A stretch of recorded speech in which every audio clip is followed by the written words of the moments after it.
पुण्यातील IT park हिंजवडीनंतर चाकणची वाहतूक कोंडीच्या मुद्द्यावरून अजित पवार भल्या सकाळी दौरा करतायत चाकणचा।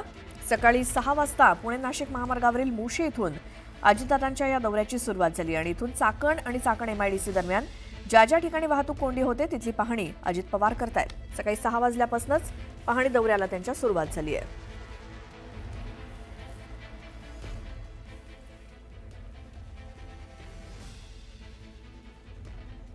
अजित पवार यांचा पाहणी दौरा हा भल्या सकाळीच सुरू होतो हे आपल्याला माहिती आहे आणि आज शुक्रवारी पुन्हा एकदा अजित पवार पुण्यातल्या काही रस्त्यांचा आढावा घेत आहेत। चाकणमधील वाहतूक कोंडीचा अजित पवारांकडनं आज आढावा घेण्यात आला आणि याची सुरुवात सकाळी 6 वाजताच झाली। त्यामुळे इतर अधिकारी आणि कर्मचारी यांना देखील अजित पवार यांच्या वेळेमध्येच तिथं उपस्थित राहावं लागतंय।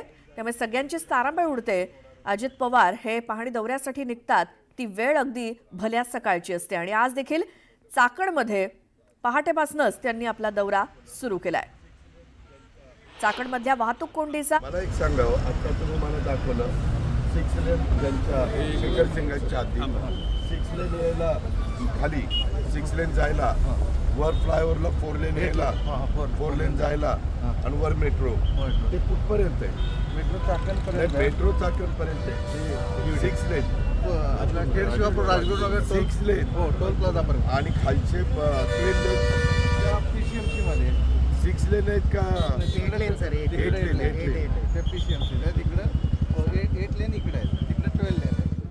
पुणे जिल्ह्याचे पालकमंत्री तथा उपमुख्यमंत्री अजित पवार आज भल्या पहाटे म्हणजे सूर्योदय होण्याच्या आधीच दौऱ्यावर आलेले आहेत आणि आज ते चाकण एमआयडीसी परिसरातील समस्यांचा आढावा घेतात। आपण तत्पूर्वी बघतोय की पोलिसांची आणि इतर यंत्रणेची काय धावाधाव होती या परिसरामध्ये नेहमीच, म्हणजे अगदी भल्या पहाटे 6ची वेळ आहे तरी देखील एवढे अधिकारी आणि एवढे कर्मचारी असतानाही या वाहतूक कोंडीचं जे नियोजन आहे ते होताना दिसत नाही। त्यामुळे नेहमीची जी वाहतूक कोंडी आहे त्याला हे सगळी जी या परिसरातले इंडस्ट्रियलिस्ट आहेत किंवा कामगार आहेत ते प्रचंड संतापलेले आहेत, वैतागलेले आहेत। वेळोवेळा सांगून देखील वाहतूक कोंडीचा प्रश्न जो आहे तो पुणे नाशिक महामार्गावरचा जो प्रश्न आहे तो सुटत नाही आणि त्यामुळे पुन्हा एकदा अजित पवार या सगळ्या समस्यांची पाहणी करण्यासाठी म्हणून इकडे आलेले आहेत। सकाळी 6 वाजता 6च्या आधीच अगदी जेव्हा ते इकडे आले तेव्हा नागरिकांनाही ते बोलले आणि या परिसरात नेमक्या काय समस्या होत्या नागरिकांनी देखील त्यांच्या समोर त्या समस्या मांडलेल्या आहेत। खरं तर अधिकाऱ्यांची देखील झाडाझडती घेतली,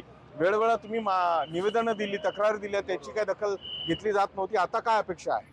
आता गेल्या 15 वर्षापासून आमची मोशी हा खरं तर ट्रॅफिकचा झोन बनलेला आहे आणि प्रत्येक चाकण इंडस्ट्रीयलला जाणारा कामगार हा मोशीतनं पास होऊन चाकणमध्ये जातो। या ठिकाणी तळवडे इंडस्ट्री पण खूप मोठ्या प्रमाणावरती आहे। त्यामुळं खरं तर इथल्या नागरिकांना जे ट्रॅफिकची खूप मोठी अडचण, कुणाला टाइम मॅनेजमेंट, या पिंपरी चिंचवडमधून ज्याला चाकणला जायचंय त्यांनी कुठलाही टाइम ग्राह्य धरून चाकणला जाता येत नाही। म्हणून तर अजित पवारांचा पक्ष विधानसभेची निवडणूक लढवणार असल्याची माहिती मिळते। बिहारमधील काही जागांवरती स्वतंत्र उमेदवार ते देणार आहेत। निवडणूक लढवण्यासाठी पक्षाकडनं चाचपणी सुरू आहे।